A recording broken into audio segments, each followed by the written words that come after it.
Bethel பூர்ண சுவிசேஷ திருச்சபையும் இந்த காலை ஆராதனைக்கு வந்திருக்கின்ற யாவரையும் ஆண்டவரும் இரட்சகருமாகிய இயேசு கிறிஸ்துவின் நாமத்தினாலே நாங்கள் வாழ்த்தி வரவேற்கிறோம். கர்த்தருடைய வார்த்தையை கேட்கும்படி நாம் செல்வோம். அப்போஸ்தலர் நடபடிகள் 3ஆம் அதிகாரம் வசனங்கள் 1 முதல் 10 முடிய உங்களுக்காக வாசிக்க விரும்புகிறேன். அப்போஸ்தலர் நடபடிகள் 3ஆம் அதிகாரம் வசனங்கள் 1 முதல் 10 முடிய. புதிய ஏற்பாட்டில் 164வது பக்கம். புதிய ஏற்பாட்டில் 164வது பக்கம். அப்போஸ்தலர் நடபடிகள் 3ஆம் அதிகாரம் வசனங்கள் 1 முதல் 10 முடிய. ஜெப வேளையாக்கிய 9ஆம் மணி நேரத்திலே பேதுருவும் யோவானும் தேவாலயத்துக்கு போனார்கள். அப்பொழுது தன் தாயின் வயிற்றிலிருந்து சப்பானியாய் பிறந்த ஒரு மனுஷனை சுமந்து கொண்டு வந்தார்கள். தேவாலயத்திலே பிரவேசிக்கிறவர்களிடத்தில் பிச்சை கேட்கும்படி நாடோறும் அவனை அலங்கார வாசல் எனப்பட்ட தேவாலய வாசல் அண்டையிலே வைப்பார்கள். தேவாலயத்திலே பிரவேசிக்க போகிற பேதுருவையும் யோவானையும் அவன் கண்டு பிச்சை கேட்டான். பேதுருவும் யோவானும் அவனை உற்று பார்த்து, எங்களை நோக்கி பார் என்றார்கள். அவன் அவர்களிடத்தில் ஏதாகிலும் கிடைக்கும் என்று எண்ணி அவர்களை நோக்கி பார்த்தான். அப்பொழுது பேதுரு, வெள்ளியும் பொன்னும் என்னிடத்தில் இல்லை, என்னிடத்தில் உள்ளதை உனக்கு தருகிறேன். நசரேயனாகிய இயேசு கிறிஸ்துவின் நாமத்தினாலே நீ எழுந்து நட என்று சொல்லி வலது கையினால் அவனை பிடித்து தூக்கிவிட்டான். உடனே அவனுடைய கால்களும் கரடுகளும் பலன் கொண்டது. அவன் குதித்தெழுந்து நின்று நடந்தான். நடந்து குதித்து தேவனை துதித்துக் கொண்டு அவர்களுடனே கூட தேவாலயத்திற்குள் பிரவேசித்தான். அவன் நடக்கிறதையும் தேவனை துதிக்கிறதையும் ஜனங்கள் எல்லாரும் கண்டு தேவாலயத்தின் அலங்கார வாசல் அண்டையிலே பிச்சை கேட்க உட்கார்ந்திருந்தவன் இவன் தான் என்று அறிந்து அவனுக்கு சம்பவித்ததை குறித்து மிகவும் ஆச்சரியப்பட்டு பிரமித்தார்கள். ஆமென். கருமையானவர்களே, இந்த நாம் படித்ததான இந்த அப்போஸ்தலர் நடபடிகள் வாசன இந்த வேத பகுதி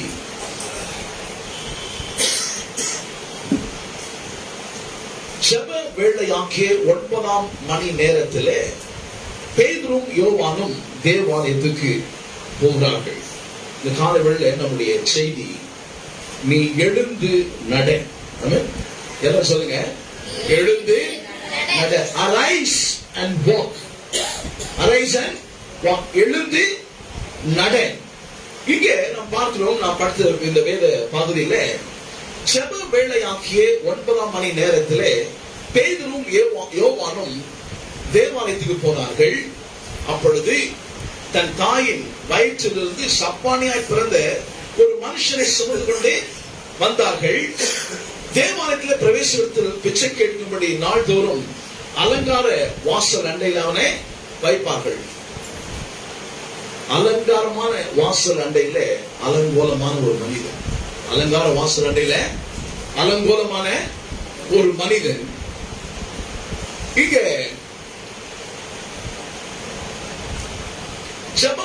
ஜெப வேளையாக்கிய அங்க எப்படி தொடர்ந்து இந்த அதிகாரம் எப்படி தொடர்ந்து ஜெப வேளையாக்கிய 9ஆம் மணி நேரத்துல பேதுரும் யோவானும் ஜெபிக்கும்படி சொன்னாங்க.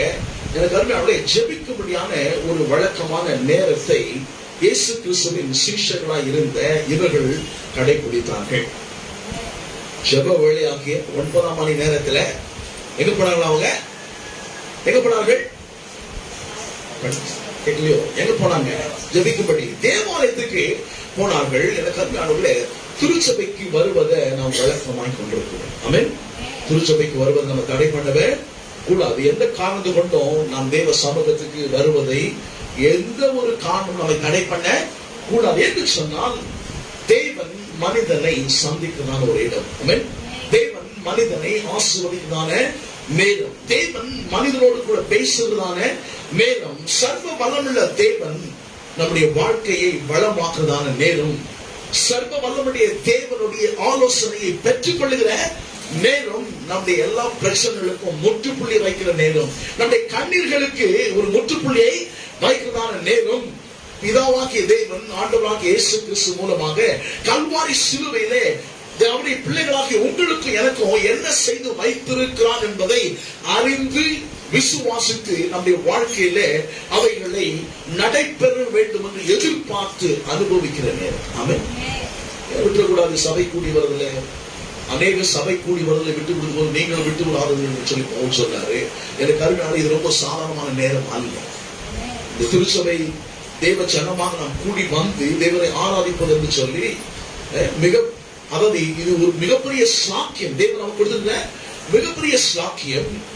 இங்க இயேசு கிறிஸ்துவின் சீஷர்கள் பேதுரும் யோவான் அப்போஸ்தலர்கள் என்று அழைக்கப்பட்டவர்கள், இயேசு கிறிஸ்துவுடைய தூதர்களாக அங்கீகரிக்கப்பட்டவர்கள். இவர்கள் மூலமாக அற்புதங்களும் அடையாளங்களும் தேவன் நடப்பித்தார் என்று சொல்லி அதே அப்போஸ்தலர் நடவடிக்கைகள் 2ஆம் அதிகாரம் 43ஆம் வசனத்துல நாம் பார்க்கிறோம்.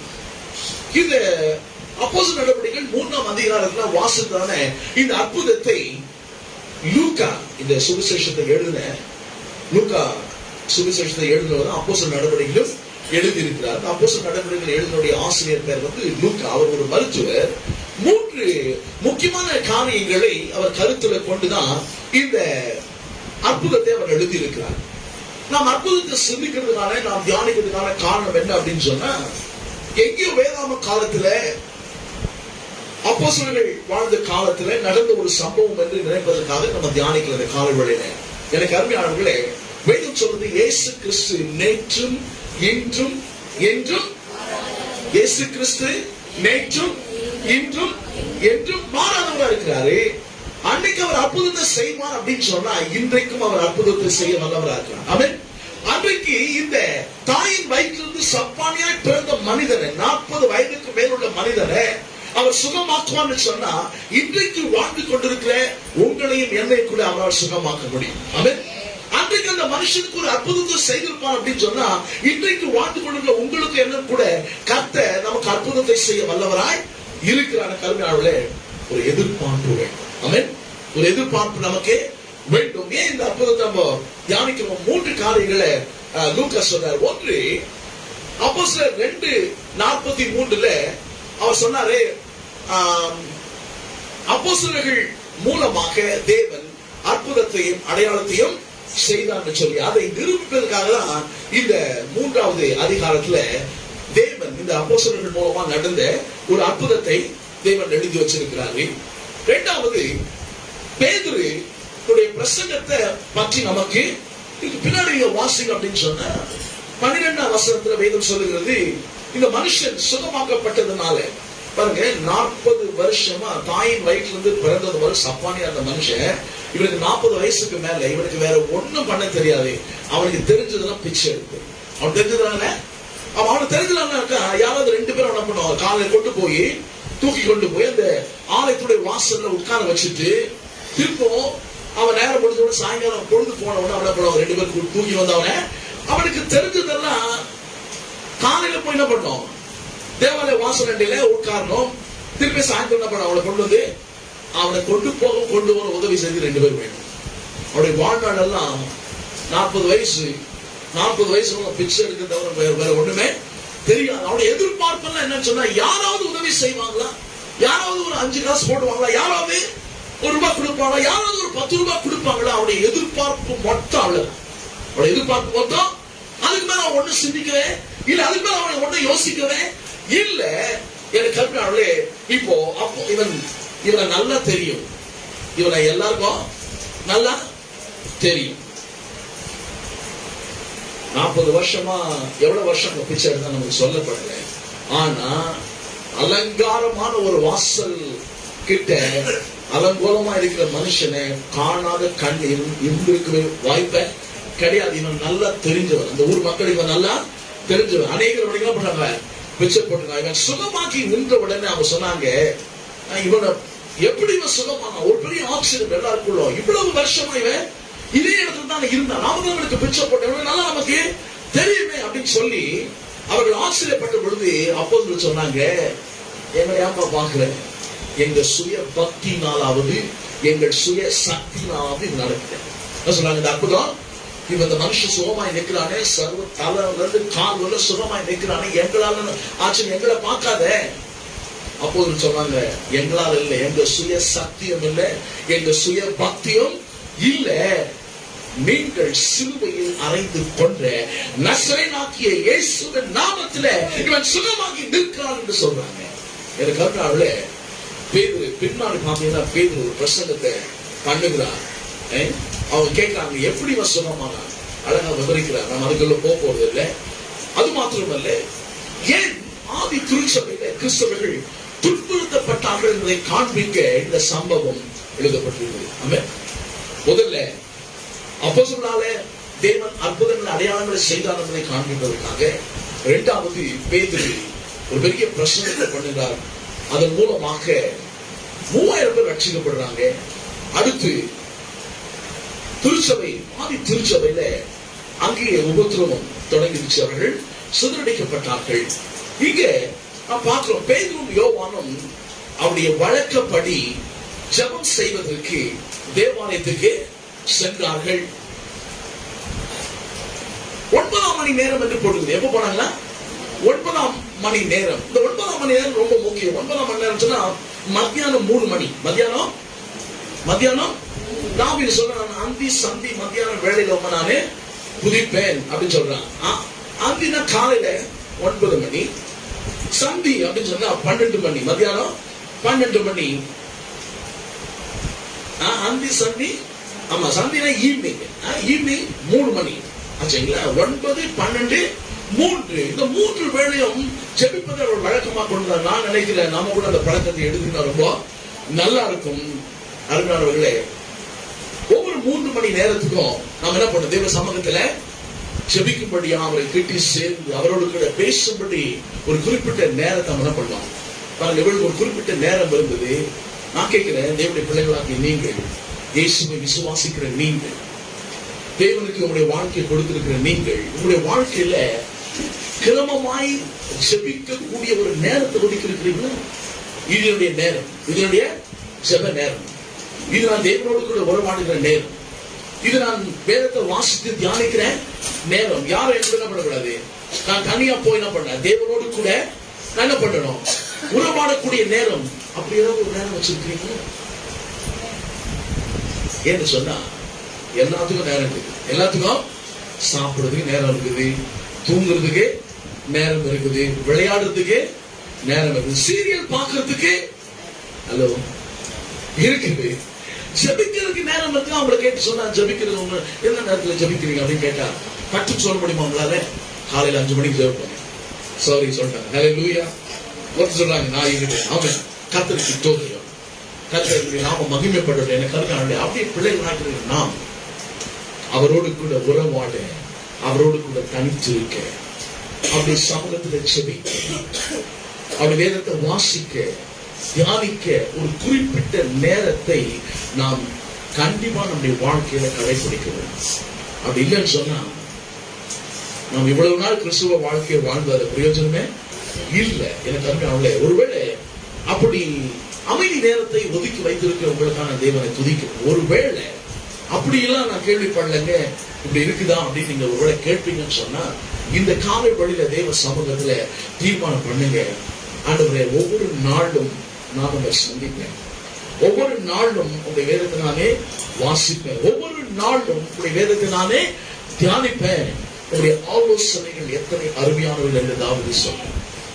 எனக்கு அருமையான இந்த குழப்பமான உலகத்துல, வியாதி நிறைந்த உலகத்துல, பிரச்சனை நிறைந்த உலகத்துல, பாடுகள் நிறைந்த உலகத்துல, வியாதிகள் நிறைந்த உலகத்துல தேவனுடைய ஆலோசனைகள் மிகவும் அருமையானவர்கள். அவரை சந்தித்து அவருடைய சமூகத்துல இருந்த அந்த நாளை துவங்கும் சொன்னா, நிச்சயமாக அந்த நாள் வெற்றியின் நாளாக, அந்த நாள் சுகத்தின் நாளாக, அந்த நாள் முன்னேற்றத்தின் நாளாக, தேவனிடத்தில் அற்புதத்தை பெற்றுக் கொள்ளுகிற நாளாக இருக்கும் என்பதை சந்தேகமே கிடையாது. அவன் தீர்மானம் பண்ணணும், தெய்வமோடு கூட இருக்கும்படி. அப்போஸ்தலர் நடவடிக்கைகளை வேதம் சொல்லி பேதுரும் யோவானும் பேசுகிற தைரியத்தை அவர்கள் கண்டு ஆச்சரியப்பட்டாங்க. ஸ்கூலுக்கு போய் படிக்கலையே, மீன் பிடிக்கிறவளாச்சு, இவ்வளவு தைரியமா பேசுறாங்க அப்படின்னு அவங்களே பதில் சொன்னாங்க. அவங்களுக்கு தெரிய வந்துச்சான், எப்படி இவ்வளவு தைரியம் வந்துச்சுன்னா, அவங்களே சொன்னாங்க, கேள்வி கேட்ட ஆளுங்களை பதில் சொல்றாங்க, இவர்கள் இயேசுவோடு கூட இருந்தவர். கவனிச்சீங்களா? இயேசுவோடு கூட தைரியம் எங்கிருந்து வருது? தைரியம் எங்க வரும்? இது ஒரு பரிசுத்த அகங்காரம் இல்லைங்க, பெருமை இல்லை. இந்த தைரியம் எங்க வரணும்? அவரோடு கூட நீங்கள் நேரம் செலவழிக்கிறதன் மூலமாக அந்த தைரியம் வரணும். பேதுரும் யோவானும் அவளை கூப்பிட்டு நிறுத்தி கேள்வி மேல கேள்வி கேட்பாங்க. இந்த நாமத்தை குறிச்சு பேசக்கூடாதுன்னு சொன்னேனே, இதையே திருப்பி திருப்பி பேச உனக்கு எவ்வளவு தைரியம்? இதை பத்தி இனி பேசவே கூடாது. அவளை பார்த்து சொன்னாங்க, அவங்க எல்லாம் மத தலைவர் சொன்னாங்க, கடவுளுடைய வார்த்தைக்கு கீழ்படிட்டுமா, மனிதர்களாகி உங்க வார்த்தைக்கு கீழ்படிட்டுமா? நீங்களே பதில் சொல்லுங்க. என்ன சொன்னாங்க? கடவுளுக்கு கீழ்படிமா, உங்களுக்கு கீழ்படிணுமா? நீங்களே சொல்லுங்க. ஏன்னா அவங்க நல்லா தெரியும், கடவுள் தான் கீழ்படியும். கடவுள் தான் யூத மக்களுக்கு சொல்லி அவங்க என்ன சொல்லி வளர்ந்தாங்கன்னா, உபாகம புத்தகம் வாசிக்கிறோம், கேள் இஸ்ரவேலே உன் தேவனாகிய கர்த்தர் ஒருவரே. ஆமா, இஸ்ரவேல் மக்களுக்கு போய் பல தெய்வங்கள் ஒன்று ஒத்துவே ஒரு கடவுள் தான். ஆமா, கேள் இஸ்ரவேலே உன் தேவனாகிய கர்த்தர் ஒருவரே. அவர் ஒருவர் தான் நமக்கு என்ன பண்ணோம்?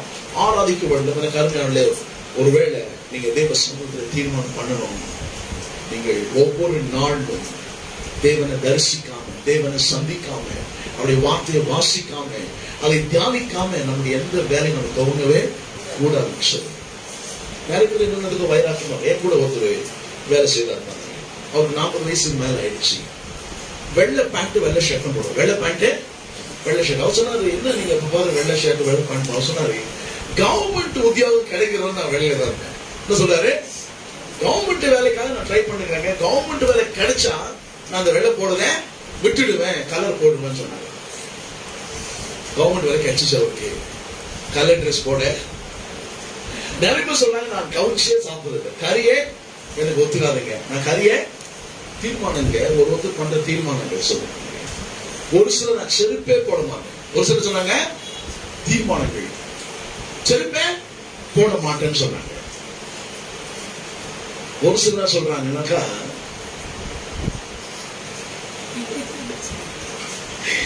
பசும்பால் மட்டும் தான் குடிப்பேன்னு சொல்றாங்க. என்ன சொல்றாங்க? பாக்கெட் பால் குடிக்க மாட்டோம், பசும்பால் மட்டும் தான் குடிப்பேன். நிறைய தீர்மானம் நல்லது, நிறைய தீர்மானங்கள் பண்றாங்க. ஆனா நீங்க எடுக்கிற தீர்மானங்கள்ல உயர்ந்த தீர்மானம், உங்களை ஆசீர்வதிக்கக்கூடிய தீர்மானம், உங்களை முன்னேற வாழ்க்கையில முன்னேறி செல்லக்கூடிய தீர்மானங்கள் என்னன்னு சொன்னா, முதலாவது உங்களை உண்டாக்கி உருவாக்கின தேவனுக்கு முன்பாக நிற்கும். எலியா சொன்னாரு, தேவனுக்கு முன்பாக நிற்கிற என்னுடைய வார்த்தையின்படியே அன்றி இந்த பூமியில 3 வருஷம் 6 மாசம் மழையே பெய்யும். சும்மா சாதாரண பக்கத்து வீட்டுக்காரன் சொல்ல மழை பெய்யுது. தமிழ்நாடு வெதர்மேன் இவர் தமிழ்நாடு வெதர்மேன் இல்லைங்க, மழை பெய்யும் சொன்னாரு. ராஜா கிட்ட போய் சொல்லிட்டாரு, 3 வருஷம் 6 மாசம் மழை பெய்யாது. நான் சும்மா வந்து சொல்லல, அவன் சொன்ன, தேவனுக்கு முன்பாக நிற்கிற என் வார்த்தையின்படி அல்லாமல் மழை பெய்யாது. கட்ஸ் வேணும். அதனால தேவனுக்கு முன்பாக நின்னா தைரியம் என்ன பண்ணோம்? வந்துடும். கர்த்தர் இந்த பூமியில நடக்க போகிற காரியங்கள் என்ன பண்ணுவாரு? வெளிப்படுத்துவார். உங்களுடைய வாழ்க்கையை குறித்தவர்களுக்கு தெரியப்படுத்துவார். பிள்ளைகளை எப்படி வளர்க்கணும், குடும்பத்தை எப்படி நடத்தணும், எங்க போன வேலை கிடைக்கும், எங்க போன அதிக சம்பளம் கிடைக்கும், எப்படி இந்த தொழிலை எப்படி பண்றது, அதுக்கான ஆலோசனைகளை யார் கொடுப்பது? ஏன் தேவனிடத்தில் போய் பேசணும்? ஏன் தேவனை நாம் சந்திக்க வேண்டும்? காலையில யாரும் சந்திக்க மாட்டோம், ஏன் அவரை சத்தத்தை கேட்கணும்? அப்படியே வார்த்தை ஆலோசனையா கேட்கணும்னு சொன்னா, உங்க வாழ்க்கையின் ஆதாரம் அவர்தான். நீங்க வாழ்வதற்கான காரணமே அவர்தான். எனக்கு கருணாவுடைய இங்க வேதம் சொல்லுது, அப்போஸ்தலனாகிய பேதுருவும் யோவானும் ஜெபிக்கும்படியாக அவர்கள் தேவாலயத்துக்கு போனாங்க. 9 மணி நேரம், 9 மணி நேரம், மாலை 3 மணி ரொம்ப அவளுக்கு முக்கியம். ஏன் அப்படின்னு சொன்னா, யோவான் சுவிசேஷம் 19 அதிகாரம் 30 வசனம் சொல்லுது, இயேசு சிலுவையிலே எல்லாம் முடிந்தது என்று சொல்லி வெற்றி முழக்கம் என்று 4 மணி நேரம். 3 மணி நேரத்துல 9 மணி வேளையில போனாங்கன்னா, மாலை 3 மணி இயேசு கல்வாரி சிலுவையிலே மனுக்குலம், இந்த பூமியில இருக்க எல்லா மனுஷனும், ஒவ்வொரு மனுஷனும் இந்த பூமியில சுகமாய் செழிப்பாய் சமாதானமாய் மகிழ்ச்சியாய் பிசாசின் பிடியிருந்தும் பாவத்தின் பிடியிருந்தும் வறுமையின் கோர பிடியிருந்தும் விடுதலையாக்கி தேவனுக்காக வாழ தேவையான எல்லாவற்றையும் செய்து முடித்து எல்லாம் முடிந்ததுன்னு சொல்லி வெற்றி முழக்கமிட்ட நேரம். அது ஒரு முக்கியம் இருந்தது. 3 மணிக்கு நிறைய பேர் சொல்றாங்க வெள்ளிக்கிழமை நான் உபவாசம் இருக்கேன். என்ன சொல்றாங்க? நிறைய பேர் சொல்றாங்க செவ்வாய்க்கிழமை நானே உபவாசம் இருக்கேன். உபவாசம் இருப்பது நல்லது. உபவாசம் இருப்பது நல்லது. என்ன சொன்னா அட்லீஸ்ட் குறைஞ்சபட்சம் ஒரு வாரத்துல ஒரு வேளையாவது நமக்குள்ள இருக்கிற மிஷனுக்கு கொஞ்சம் ஓய்வு. உள்ள இருக்கிற மிஷனுக்கு உள்ள போறதெல்லாம் அரைச்சு தள்ளினே இருக்குது. உள்ள போறதெல்லாம் ஆமா அரைச்சு தள்ளினே இருக்குது. கொஞ்சம் ஓய்வு கொடுக்க வேண்டும் அந்த மிஷனுக்கு. கொஞ்ச நேரம் அப்படியே அடுப்பை எரிய விட்டா கிட்ட கையை வைக்க முடியும். போனாலும் அனல் அடிக்குது. ரொம்ப நேரம் அதெல்லாம் பண்ணோம், யூஸ் பண்ணிட்டோம். ஆமா நிறைய பேர் 3 வேளை சாப்பிடுறோம், சந்தோஷம்.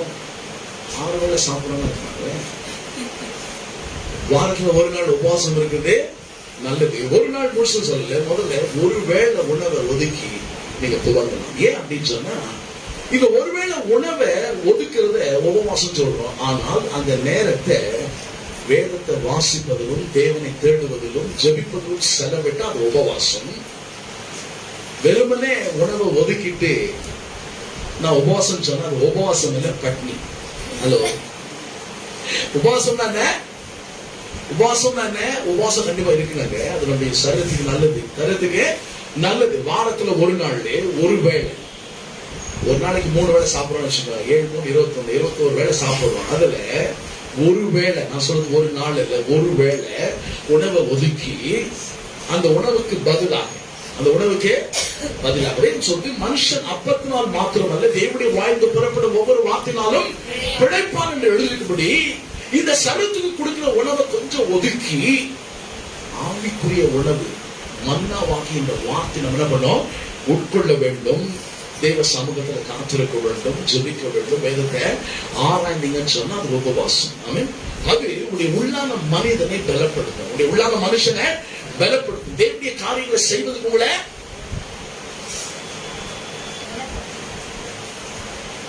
7 மணிக்கு ஆராதனை. இந்த உள்ளான மனுஷன் ஸ்ட்ராங்கா இருந்தான்னு வச்சுக்கோங்க. இந்த உள்ளான மனுஷன் ஆவி ராஜாவை போல கட்டளை கொடுத்துன்னு வச்சுங்களேன், இந்த சரீரம் 7 மணிக்கு பெட்ல இருக்காது. 7 மணிக்கு ஆவி ராஜாவை போல இருந்தா 7 மணிக்கு சரீரம் எங்க இருக்கும்? 6:45 வந்துடும். புரியுதா சொல்றது? நம்முடைய ஆவி ராஜாவை போல இருக்கும். ராஜாவை போல இருக்கணும்னு சொன்னா ஆவிதான் நம்மை ஆளுகை செய்ய வேண்டும். தேவன் ஆவியா இருக்கிறார். அவர் மனிதனை உண்டாக்கும் பொழுது ஆவி மனிதனாக நம்மை உண்டாக்கி இருக்கிறார். நாம் இயேசு தேவன் நம்மை ரட்சிக்கப்பட்டு நாம் எப்படி ரட்சிக்கப்பட்டு நாம் எப்படி புது சிருஷ்டி ஆக்கப்பட்டோம்னா நம்முடைய ஆவியில நாம் புது சிருஷ்டிகளாய் மாறணும். எதுல மாறிக்கணும்? ஆமா, இன்னைக்கு இயேசுவை ஏற்றுக்கொண்டேன், நான் அப்படி பிள்ளை ஆயிட்டேன். காலையில போய் கண்ணாடில பார்த்தா அதே மூஞ்சிதான் இருக்குது, அதே அளவு குண்டதான் இருக்கிறேன், அதே பேண்ட் ஷர்ட் தான் போடுறேன், புது மனுஷன் ஆயிட்டேன், புது சிருஷ்டி ஆயிட்டேன்னு சொல்லி ஒரு மாற்றமும் காணவே அப்படின்னு கேட்டா எனக்கு அருமையானவர்களே, மறுபிறப்பு எங்க உண்டாச்சு? இயேசுவை நான் எங்க ஏற்றுக்கொண்டு சொன்னா ஆவியிலே நான் மறுபடி பிறந்திருக்கேன். அப்ப சரீரத்துவை மாற்றங்களை பார்க்கிறது. அப்ப இந்த ஆவி ராஜாவை போல இருக்கணும்னு சொல்றோம். ஆவி எப்படி இருக்கணுமா? ஏன்னு சொன்னா ராஜானா யாரு? பணிவிடை செய்யறவங்க, கட்டளை கொடுக்கிறவங்க. ராஜா கட்டளை இடுகிறவர். வேதம் சொல்லி ராஜாவின் வார்த்தையில் அதிகாரம் உண்டு. ராஜாவுடைய வார்த்தையில, ஆமா, ராஜாவின் வார்த்தையில அதிகம். இந்த சரீரம் என்ன பண்ணுமா, நாம் ஒடுக்கி கீழ்படுத்தணும்னு சொல்றேன். சரீரம் நம்ம என்ன பண்ணோம்? ஆவி சொல்ற மாதிரி சரீரம். நிறைய பேர் சரீரம் சொல்றதை கேட்டுங்க. ஆவி என்ன பண்றாங்க? இந்த ஆவிக்குரிய உணவை, இந்த வார்த்தைங்கிற உணவை, ஜெபம், தேவ சமூகத்தில் காத்திருப்பது என்ற காரியங்களை சரியா கடைபிடிக்காதனால இந்த ஆவி ஆளுகை செய்ய வேண்டிய ஆவிக்கு பதில் மாம்சம் ஆளுகை செய்யும். மாம்சம் ஆளுகை செய்வதுனா 5 மணிக்கு எழுந்திரிக்கணும், ஜெபிக்கணும், குளிக்கணும், கரெக்டா வேதத்தை வாசிக்கணும் அப்படின்னு சொல்லி ராத்திரி என்ன பண்றோம்னா 10 மணிக்கு 5 மணிக்கு அலாரம் வைக்கிறோம். ஆவி ஆளுகை செய்யும். ஆவி ராஜாவா இருக்குன்னு சொன்னா அலாரம் அடிச்ச உடனே குச்சி எழுத ஆஃப் பண்ணிட்டு நேரா பாத்ரூம் போய் குளிச்சு காலையில முடிச்சு நேரம் வந்து வேதத்தை எடுத்து தேவ சமூகம் வந்து யாரு? ஆவி ஆளுகை செய்தான். மாம்சம் ஆளுகை செய்தா இப்பெல்லாம் மொபைல்ல வச்சுக்கணும். முன்னெல்லாம் வந்து அலாரம் டைம் வச்சிருக்கோம். மேல ஒரு பட்டன் இருக்கும், அதுல டப்புன்னு தலையில ஒரு தட்டு தட்டினா அலாரம் நம்மள மாதிரி அடிக்காது, ஊரே எழுப்பிடும். நம்ம எழுப்பணும், எழுந்திருக்கணுமோ இல்லையோ எல்லாரையும், வீட்டுல இருக்கிற எல்லாரும் எழுப்பிடும். நீங்களாம் பாக்கியவான்கள். அந்த மாதிரி அலாரம் டைம் மிஸ் ஆகிட்டு இல்லை. தூக்கத்துல கண்ணை மூடி எங்க அலாரம் வச்சு அப்ப டப்புன்னு ஒரு தலைமையில அடிச்சா அவ்வளவுதான் முடிஞ்சது. நீங்க எழுந்துச்சீங்களா 10 மணி ஆயிட்டு. எத்தனை மணிக்கு எழுந்துக்கலாம் யோசிங்க? 5 மணிக்கு எழுந்தாலும் யோசிங்க. இப்ப எத்தனை மணிக்கு எழுந்திருச்சிருக்கீங்க? ஆண்டவர் சொல்றாரு, சோம்பேறியே உங்களை சொல்ல, நீங்க ரொம்ப நல்ல மக்கள். நீதிபதிகள் சொல்லுது, சோம்பேறியே நீ எறும்பு இடத்துல போய் சுறுசுறுப்பை யார்கிட்ட போய் கற்றுக்கொள்ளுமா? ஆமா, ஆண்டு சொல்றாரு, எறும்பு மிகப்பெரிய உலகம், ரொம்ப சின்ன ஒரு ஜீவராசி. ஆண்டோட சாயலையும் அப்படி ரூபத்தையும் சிருஷ்டிப்பட்டு நம்ம பார்த்து ஆண்டு சொல்றாரு, எறும்பு கிட்ட போய் என்ன பண்ணு, சுறுசுறுப்ப. எனக்கு இதெல்லாம் ஏன் சொல்ல வந்துன்னு சொன்னா, ஆவி நம்முடைய உள்ளான மனிதன் நம்மை ஆளுகை செய்ய வேண்டும். அப்படி ஆளுகை செய்தா மாம்சம் சொல்றது நம்ம கேட்கவே மாட்டோம். மாம்சம் சொல்ல ஒரு 10 நிமிஷம் கழிச்சு எழுந்திக்கலாம். இப்ப என்ன பண்றோம்னா, மொபைல்ல ஆன்லைன் வச்சா ஸ்னூஸ் அப்படின்னு தட்ட உடனே ஒரு 10 நிமிஷம் அது நம்ம முடிச்சுக்க வேண்டிய, நம்ம தூங்கிடலாம், அப்படியே கண்டினியூ பண்ணலாம் தூக்கத்தை. திருப்பி 10 நிமிஷம் கழிச்சு அலாரம் அடிக்கும். அலாரம் வச்சோன்னா திருப்பி ஒரு பட்டனை அப்படி பிடிச்சோடனே திருப்பி அடுத்த 10 நிமிஷத்துக்கு உங்களை தூங்க விடுது. எத்தனை 10 நிமிஷம் தூங்குது? நம்மளுக்கு எழுப்பவே மாட்டேங்குது. அது நல்ல அலாரம் இல்லை. சரீரம் நம்மை ஆளுகை செய்யும். ஏன் சொன்னா அலாரத்துக்கு நம்மள எழுப்ப. அப்போ எனக்கு அருமையானது, ஆவி நம்மை ஆளுகை செய்ய வேண்டும். ஜெபிப்பதற்கு எப்படி இந்த அப்போஸ்தலர்கள் ஒரு நேரத்தில் சொன்னாங்க, அது போல தேவனோடு உறவாடக்கூடிய, தேவனோடு யாருடைய தொந்தரவும் இல்லாம மொபைல் எல்லாம் ஆஃப் பண்ணிட்டு மொபைல் எல்லாம் ஜெபிக்க போகும்போது வேத வாசிமா தான் டைம் அப்படின்னு மெசேஜுக்கு சவுண்ட் வச்சுக்கிறாங்க. இது எல்லாத்தையும் விட்டுட்டு டக்குன்னு அதை எடுத்து, அது உப்பு பெறாத ஒரு விஷயம். அதனால என்ன பண்றாங்க, உங்க வேலைக்கிட்டே முடிஞ்சிருச்சீங்க, நீங்க என்ன பண்ணுங்க, 28 நாளைக்கு ரீசார்ஜ் பண்ணி நல்லா தெரியுமே டேட் எப்போ வருதுன்னு, அந்த மெசேஜ் எடுத்து உடனே பார்க்க என் தலை வெச்சு போயிடும். இல்ல, மொபைல் என்ன பண்ணோம், சுவிட்ச் ஆஃப் பண்ணி தேவனோடு கூட உறவாடு என்ன பண்ணோம், மொபைல இதெல்லாம் சொல்ல பாருங்க. ரொம்ப முன்னாலாம் ரொம்ப பிரச்சனை எல்லாம் கிடையாது. இப்ப நிறைய பிரச்சனை ஆகி போச்சு, நிறைய டிஸ்ட்ராக்ஷன். தேவ சமூகத்துக்கு அப்பதான் போன் அடிக்குது. அந்த போனை கண்டிப்பா அட்டன் பண்ண. அவன் எதிரில் இருக்கிறவன் சொல்லுவான், சாரி சார், ராங் நம்பர். தேவையா? ஐயோ, மொபைல நம்ம வச்சிருக்கலாம். இன்னைக்கு நிறைய பேர் மொபைல் வச்சிருக்கீங்க. மன்னிப்பு நான் சொல்றதுக்காக நிறைய பேர் என்ன பண்ணுது, ஆமா நம்ம அடிமை ஆகக்கூடாதுங்க. ஆண்டு சொல்லலாம், ஒன்றுக்கும் அடிமை கர்த்தர் நம்மை அடிமைத்தன முகத்தை முறிச்சு நம்மளை விடுதலை ஆக்கி கிறிஸ்துவுக்குள்ள நாம் சுயாதீனமா இருக்கிறோம். விடுதலையோடு கூட நாம் இருக்கிறோம். எதுவும் நம்மை ஆள விடக்கூடாது. சின்ன சின்ன காரியங்கள் நம்மை ஆள விட. ஆமா, மொபைல் நான் யூஸ் பண்றதுங்க. மொபைல் எதுக்குங்க? நான் யூஸ் பண்றதுக்கு. அது என்ன யூஸ் பண்ணக்கூடாது. எல்லாரும் மொபைல கட்டின்னு நிறைய பேருக்கு இந்த மொபைல் இல்லை அப்படின்னு சொன்னா அப்புறம் உயிரை போன மாதிரி பண்றாங்க. அப்புறம் அதுல நல்ல நம்மளால தெரிஞ்சுக்கலாம் பாருங்க. கம்பெனி இந்த என்ன பண்ணிட்டான், இப்போ இந்த மொபைல்ல சார்ஜ் போயின்னு சொல்லி ட்ரெயின் ஆகுதுன்னு சொல்லிட்டு என்ன சொல்றாரு, பவர் பேங்க் மொபைல் உண்டு பண்ண பட்டா பவர் பேங்க் கொண்டு போனா நீ எங்கன்னா தைரியம் எடுத்து மொபைல் மாதிரி இன்னொரு மொபைல் கூட கொடுத்துரும். அது என்னன்னா சார்ஜ் போட கவலை இல்லை. அவங்களுக்கு அப்படி கையை ஓடாது காலம். இந்த மொபைல் இன்னும் போச்சுன்னு வச்சுக்கல. அதனால பண்றாங்க அவங்க என்ன சொல்றாங்க, பவர் பேங்க் பவர் அப்படி இருக்க கூடாதுங்க. வேகம் சொல்லி நம்முடைய ஜீவன் கிறிஸ்துவோடு கூட தேவனுக்குள் மறைந்திருக்கு. நம்ம ஜீவன் எங்க இருக்குதா? கிறிஸ்துவோடு கூட தேவனுக்குள் மறைந்திருக்கிறது. நிறைய பேருக்கு மொபைலுக்குள்ள மறைஞ்சிருக்கிற மாதிரி தெரியுது. அதனால கரெக்டா பைபிளை வாசிக்கணும். அதனால இப்போ இந்த 3ஆம் மணி நேரம் ரொம்ப முக்கியம். இந்த தேவாலய வாசலை அலங்கார வாசல் என்று அழைச்சாங்க. ஏன் அப்படின்னு சொன்னா, யூத சரித்திர ஆசிரியர் ஜோசபஸ் ஒருத்தர் இந்த திருச்சபையினுடைய அந்த அலங்கார வாசலை பத்தி அவர் விவரிக்கும்போது சொல்றாரு, இந்த வாசல் ரொம்ப அழகானது. ஏன்னு சொன்னா, கொரிந்து பட்டணம் தெரியுமா உங்களுக்கு? கொரிந்து பட்டணம் தெரியுமா உங்களுக்கு? அமெரிக்கா தெரியுமா? உங்களதான் கேட்டேன். அமெரிக்கா தெரியுமா? கொரிந்து பட்டணம் தெரியுமா? ஒரு புக் இருக்குங்க, கொரிந்தியர் 1 கொரிந்தியர் 2 கொரிந்தியர் புக் எழுதிக்கிறார் பவுல் கொரிந்து சபைக்கு. கொரிந்து பட்டண சபைக்கு பவுல் என்ன பண்ணிக்கிறாரு?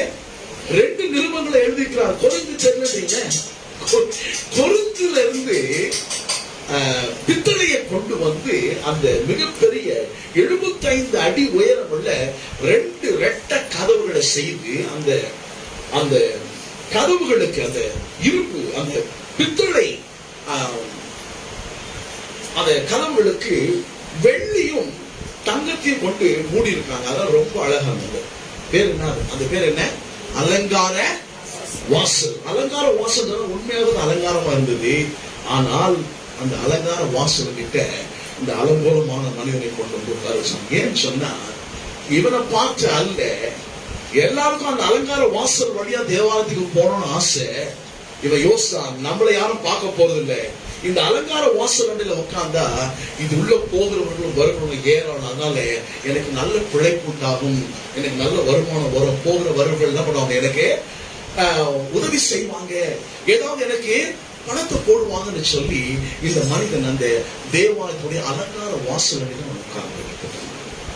இப்ப பேதுரும் யோவானும் ஜெபிப்பதற்காக அந்த அலங்கார வாசல் வழியா உள்ள பிரவேசிக்கிறார்கள். பழக்கம் போல எல்லாத்தையும் பிச்சை கேட்கறது போல இவங்க கையை நீட்டிட்டாங்க. பேதுரு யோவான் என்ன பண்ணா, தன் கைய நீட்டி, ஐயா எனக்கு ஏதாவது கொடுங்க. இப்போ பேதுரு யோவான் நின்று வேதம் சொல்ல அவளை உற்று பார்த்து. நிறைய பேர் நம்ம பிச்சை கேட்க வராங்கல்ல, நம்ம அவங்களுக்கு கொடுக்க மாட்டோம், தீர்மானம் மட்டும் என்ன பண்ணுவோம், அவங்களை பார்ப்போம் நினைக்கிறீங்க. நீங்க பிச்சை கேட்கிறாங்க, நடுவில் வந்து ரோட்லயும் இங்கே ரயில்வே ஸ்டேஷன்லயும் பஸ் ஸ்டாண்ட்லயும் பிச்சைக்காரங்க வராங்க.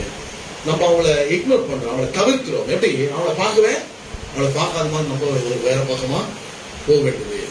இங்க பேதுரு யோவான் அந்த அலங்கார வாசல் உட்கார்ந்து இருந்த அந்த முடவனை பார்த்து அவங்க சொன்னாங்க, என்ன நோக்கி பார். என்ன பண்ண? என்ன நோக்கி பார். இவனுக்கு என்ன வேணும்? அவங்க கிட்ட இருந்து சில்லற வேணும். என்ன வேணும் அவனுக்கு? அவனை எதிர்பார்ப்போம் என்ன? இவங்களுக்கு இருந்து ஏதாவது ஒரு சில காசுங்க போட்டா அவனுக்கு ரொம்ப சந்தோஷம். ஏன் சொன்னா போற வரவெல்லாம் அவனுக்கு பணம் கொடுக்கும். அந்த யூத மக்களுக்கு, இந்த ஏழைகளுக்கு, இப்படி முடியாத மக்களுக்கு உதவி செய்வது என்பது அவருடைய வழக்கமாக இருந்தது. இங்க இந்த மனிதனுடைய விருப்பம் என்னன்னா ஏதாவது கொஞ்சம் சொல்ற கிடைக்கும். ஆனால் அந்த மனிதனை குறித்து தேவனுடைய விருப்பம் வேற மாதிரி. ஆமென். நாம ரொம்ப கொஞ்சம் எதிர்பார்க்கிறோம். ஆண்டவர் சொல்றாரு, என்னுடைய நினைவுகள் உடைய நினைவுகள் அல்ல, என்னுடைய வழிகளும் அல்ல. இந்த பூமிக்கு வானம் எவ்வளவு உயரமா இருக்குதோ அவ்வளவு உயரமா என்னுடைய நினைவுகளுடைய நினைவுகளோட உயரமா இருக்கு சொன்னார்.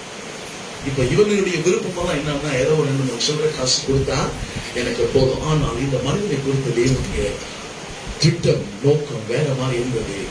எனக்கு அருமையான இயேசு கிறிஸ்து அவருடைய நிலைய, சூழ்நிலைய, அவருடைய முடியாத நிலையை, அவருடைய முடக்கப்பட்ட நிலையை முற்றிலுமாய் என்றென்றைக்குமாய் மாற்றும்படி ஏதோ ஒரு சில சிலவைகள் அல்லங்க, சர்வாங்க சுகத்தை கொடுப்பது அவருடைய சுத்தமா. அவன் இவன் எதிர்பார்த்ததெல்லாம் கொஞ்சம். எனக்கு அருமையான, நான் ஜெபிக்க போறேன். ஜெபிக்கும் பொழுது ஒரு எதிர்பார்ப்பு இருக்கு நமக்கு. நமக்கு எதிர்பார்ப்பு ஜெபிக்க என்ன பண்ணோம்? எதிர்பார்க்கணும். எதிர்பார்ப்போடு கூட ஜெபிக்கணும். இப்பெல்லாம் என்னவோ பாருங்க, அதான் எனக்கு ஒண்ணுமே தெரியல பாருங்க. மொபைல்லயே ஆர்டர் பண்ணிடலாம். ஏதாவது ஒரு பொருள் வேணும்னு கேட்டா வீட்லயே உட்காந்து என்னவோ பண்றாங்க, டக்குன்னு ஆர்டர் பண்ணியாச்சு. அப்புறம் என்கிட்ட சொல்றாங்க, டேடி இந்த மொபைல்ல ஆன்லயே வச்சுக்கணும், சவுண்ட் வைங்க. ஏன் அப்படின்னு சொன்னா, இப்படி ஒரு பொருளை நான் ஆர்டர் பண்ணீங்க, எந்த நேரத்துல வரலாம். அவனுக்கு நம்ம வீட்டுக்கு அட்ரஸ் தான் கொடுத்துருக்கிறோம். ஆனா அவன பண்றான், போன் பண்ணி கேட்கறான். அப்படி போன் பண்ணும்போது நீங்க பதில் சொல்லணும். இப்போ ஆர்டர் பண்ணியாச்சு, ஒரு பொருளை ஆர்டர் பண்ணிட்டோம். ஆர்டர் பண்ண உடனே அது வரும்னு எதிர்பார்க்கிறோம். அந்த கம்பெனியை பார்த்தது இல்லை, அவன் உண்மையா அந்த பொருளை உற்பத்தி பண்றான்னு தெரியாது, அவன் சொன்ன விலைக்கு தான் அவன் கொடுக்கறான்னு தெரியாது, இந்த பொருள் நமக்கு வந்து சேருமானோ தெரியாது. எங்கோ முகம் தெரியாத, இடம் தெரியாத ஒரு இடத்துல இருக்க ஆளுக்கு தைரியமா நம்ம வங்கி அக்கௌண்ட்டுக்கு பணத்தை டிரான்ஸ்பர் பண்ணியாச்சு அந்த பொருளுக்காக. இப்போ ஒரு மிகப்பெரிய எதிர்பார்ப்பு, அந்த பொருள் என்ன பண்ணலாம் வருது. ஜெபிக்கும் பொழுது நாம ஒரு எதிர்பார்க்கிறோம். ஜெபித்து இருக்கிறேங்க, கர்த்தர் நிச்சயமா எனக்கு பதில் கொடுப்பார். இந்த பதில் கர்த்தருக்கு வரும் என்று நான் எதிர்பார்த்து சொல்லியிருக்கேன். ஜெபிக்கும் பொழுது ஒரு எதிர்பார்ப்பு நமக்கு. இந்த மனிதன் ஏதாகிலும் கிடைக்கும் என்று எதிர்பார்த்து அவர்களை நோக்கி பார்த்தான். பேதுரு சொன்னாரு, ஏன் அப்படின்னா அவருடைய கவனத்தை அவர் பக்கமா திருப்பணும். அவர் பக்கத்தை அவருடைய கவனத்தை போறவர்கள் டக்குன்னு காசு போட்டு போயிட்டே இருப்பாங்க இல்லையா. அவனை போய் பார்க்குறது, அவனை நம்மளை பாருங்க, அவங்கள பேசினா இருக்க முடியும். பிச்சை கேட்க என்ன பண்ணுவான், அவளை தூரத்துல பார்க்கும்போது கொடுக்கணும்னு மனசு வந்து என்ன பண்றான், முன்னாடியே ரெடி பண்ணி நீங்க ட்ரெயின் எல்லாம் போக இல்லையோ, குருடர்கள் அவங்க வழியா வந்தது இல்லையோ, அங்க வரும்போது தட்டி தட்டி வரும்போது என்ன பண்ணணும், நம்ம எங்க காசு எடுத்து வச்சுக்கிறோம், வரும்போது என்ன பண்ணணும். ஏன்னா அவருக்கு தெரியாது, அவருக்கு பார்வை அற்றவர். நம்ம என்ன பண்ணணும், கரெக்டா நம்மள பாஸ் பண்ணும்போது இல்லைன்னா அவர் போயிடுவாரு. நம்ம நம்மள பாஸ் பண்ணும்போது டக்கு என்ன பண்றோம், அவருக்கு கொடுத்துருவோம். இவன் அந்த அலங்கார வாசல்ல பிச்சை கேட்க பண்ணி உட்கார்ந்து கொண்டா, இவங்க போகும்போது காசுல ரெண்டு போட்டு போயிட்டு இருந்துக்கலாம். இப்போ பேதுரு நின்று அவனை பார்த்து சொன்னாரு, எங்களை பாரு. என்ன சொன்னாரு, எங்களை பாரு, நீ கேட்கிற வெள்ளியும் பொண்ணு இடத்துல இல்லை, ஆனா இடத்துல இருப்பதை உனக்கு இடத்துல அவனுக்கு தேவை வெள்ளி பொண்ணுங்க, அவனுக்கு தேவை காசு. இது புதுசா என்னவோ சொல்றாரு. திருப்போம் மத்தேயு சுவிசேஷம் 28ஆம் அதிகாரம். மத்தேயு சுவிசேஷம்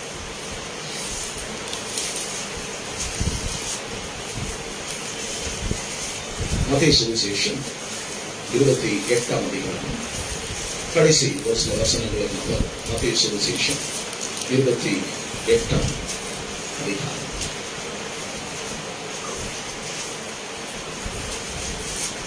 என்னிடத்தில் இருப்பதை உனக்கு தரேன்னு சொல்லிட்டாரு. என்னிடத்தில் இருப்பதை உனக்கு தருகிறேன். 18ஆம் வசனம், புதிய ஏற்பாட்டு 47ஆவது பக்கம், மத்தேயு சுவிசேஷம் 28ஆம் அதிகாரம் 17 வாசிங்க. 47ஆவது பக்கம் 28ஆம் அதிகாரம் மத்தேயு 17 வாசிங்க.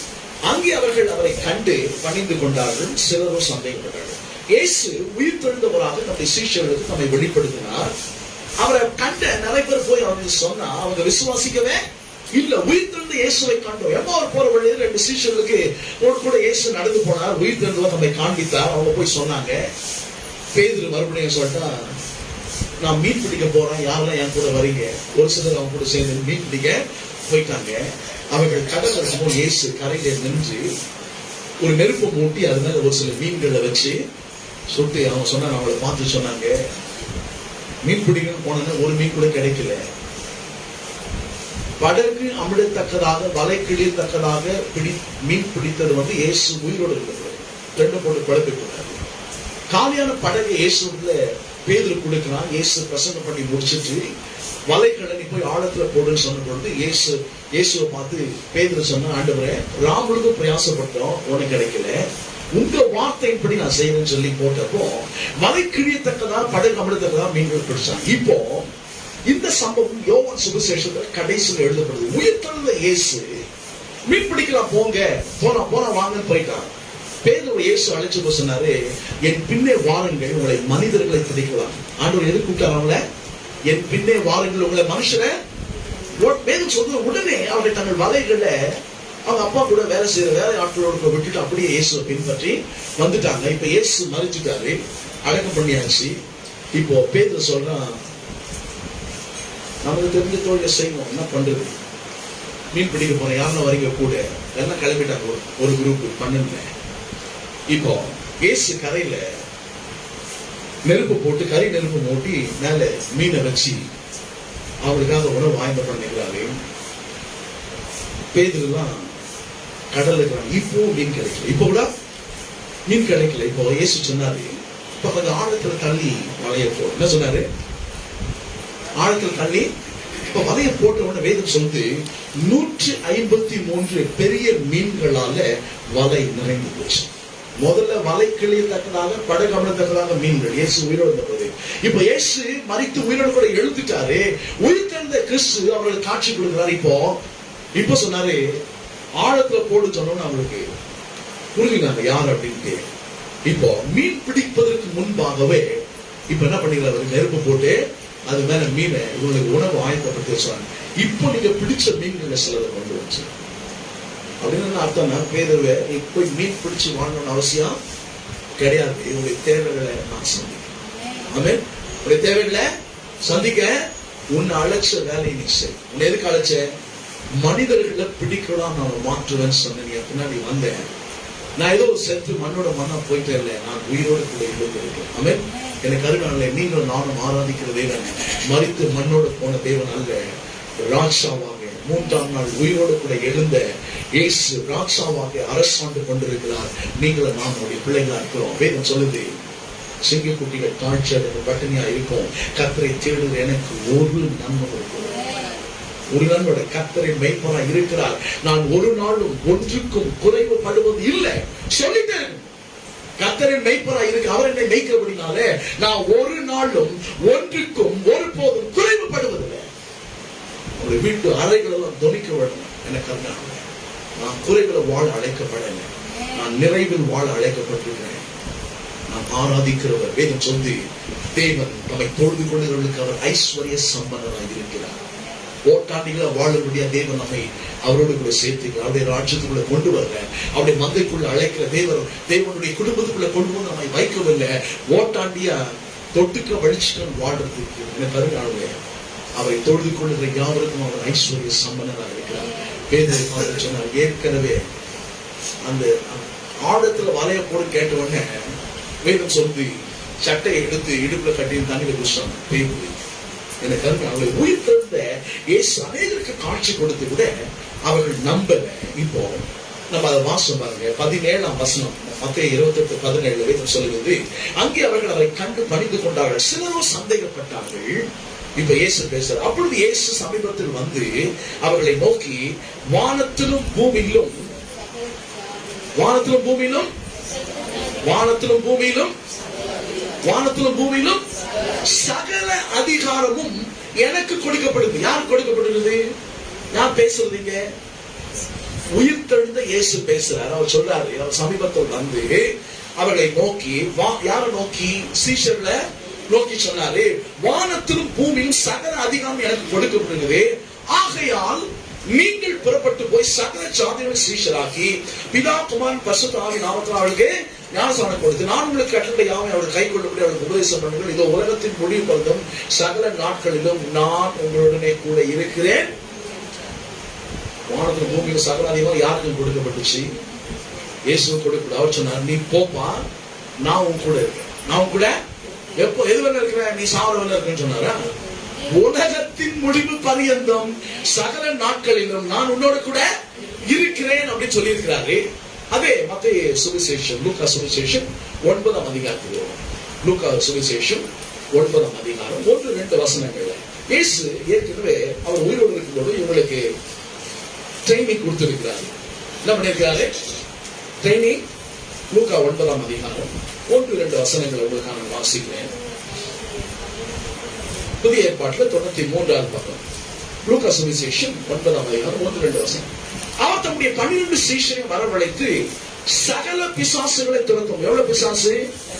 சகல பிசாசுகளை துரத்தவும், வியாதி உள்ளவர்களை குணமாக்கவும் அவர்களுக்கு வல்லமையும் அதிகாரமும் கொடுத்து. வியாதியஸ்தர்களை குணமாக்கும்படி அவர்களுக்கு என்ன கொடுத்திருக்காரா?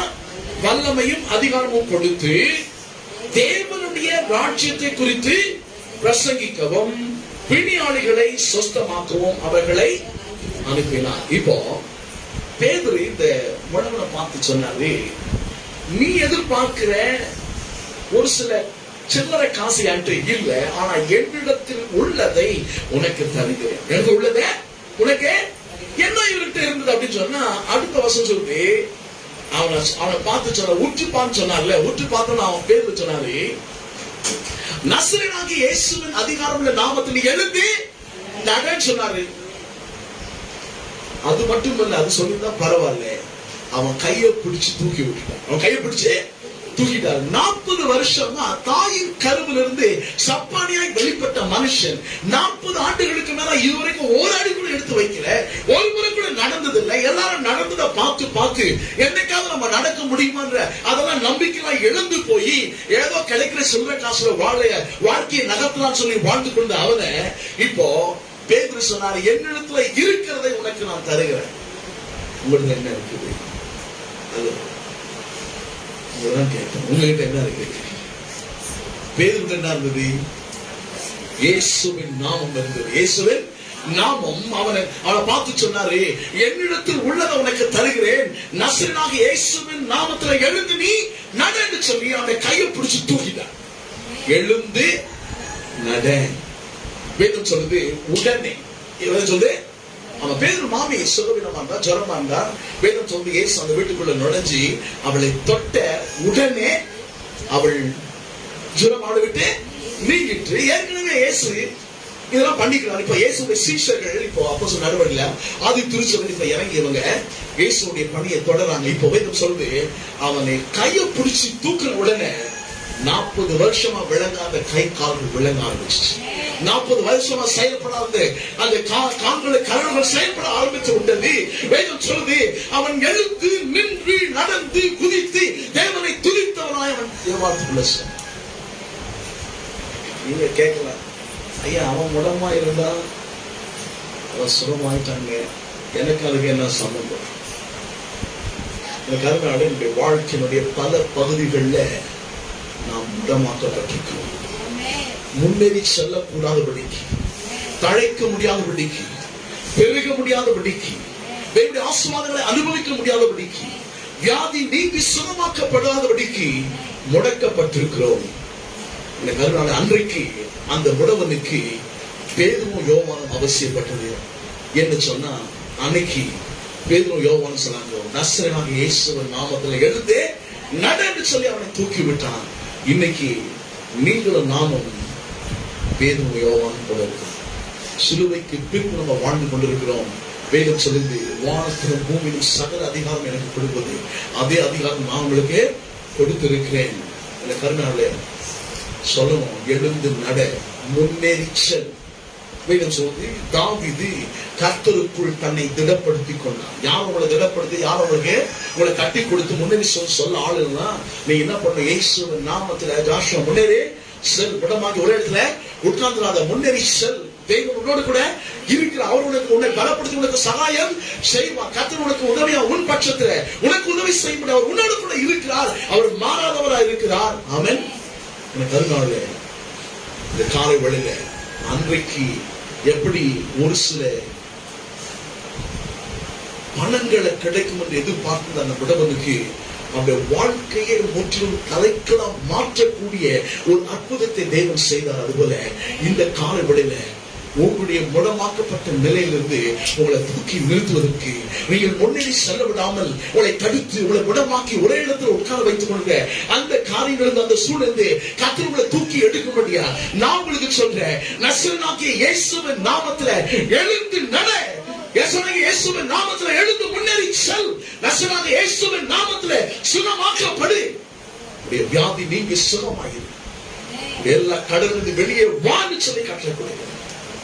முடங்கள் நீக்கப்படட்டும். இன்றைக்கும் இயேசு அற்புதங்களை செய்கிறவராக எதிர்பார்த்தான். அந்த பிச்சைக்காரன், அந்த முடமான மனிதன் பேதுரு யோவானை எதிர்பார்த்தான். என கருணாவிலே அற்புதங்களை செய்கிற தேவன் அற்புதத்தை இன்னைக்கும் செய்து கொண்டிருக்கிறார். அவர் நிறுத்தவில்லை, எதிர்பார்க்க வேண்டும். ஆமென். நம்மளுக்கு அற்புதத்தை பெற்றுக்கொள்ளும் அப்படின்னு சொன்னா அதற்கான ஒரு எதிர்பார்ப்பு நமக்கு வேண்டும். ஆமென். கர்த்தர் அப்படி செய்ய இன்றைக்கு வல்லவராக இருக்கிறார். நீங்கள் விசுவாசித்தால் தேவனுடைய மகிமையை நம்ம எழுந்து நிற்போம். நாம் ஜெபிப்போம். ஹல்லேலூயா. எதிர்பார்க்கிறவர்களுக்கு கர்த்தர் அற்புதம் செய்ய வல்லவராக. ஆமென். எதிர்பார்க்காதவர்களுக்கு அல்ல. அன்னைக்கு பேதுரு சொன்னா, என்னை நோக்கி பார். இன்றைக்கு சிலுவையில் அறையப்பட்டு உங்களுக்காக சாபங்களை தன்மை ஏற்றுக்கொண்டு உங்களுக்கு சாபத்தை நீக்கி ஆசீர்வாதத்தை தந்த சிலுவையில் அறையப்பட்ட இயேசுவை நோக்கி பாருங்கள். உங்களுடைய வாழ்க்கைக்கான எல்லா ஆதாரங்கள், உங்களுடைய வாழ்க்கைக்கான நன்மைகள், ஆசீர்வாதங்கள் எல்லாவற்றையும் அங்கிருந்து நம்ம பெற்றுக்கொள்றோம். கருணான அற்புதங்கள் தேவையா உங்க வாழ்க்கையில? உங்களுக்கு எந்த வாழ்க்கையுடைய எந்த பகுதியில் அற்புதம் தேவை எனக்கு தெரியாது. எந்த இடத்துல நீங்கள் குணமாக்கப்படுகிறது தெரியாது.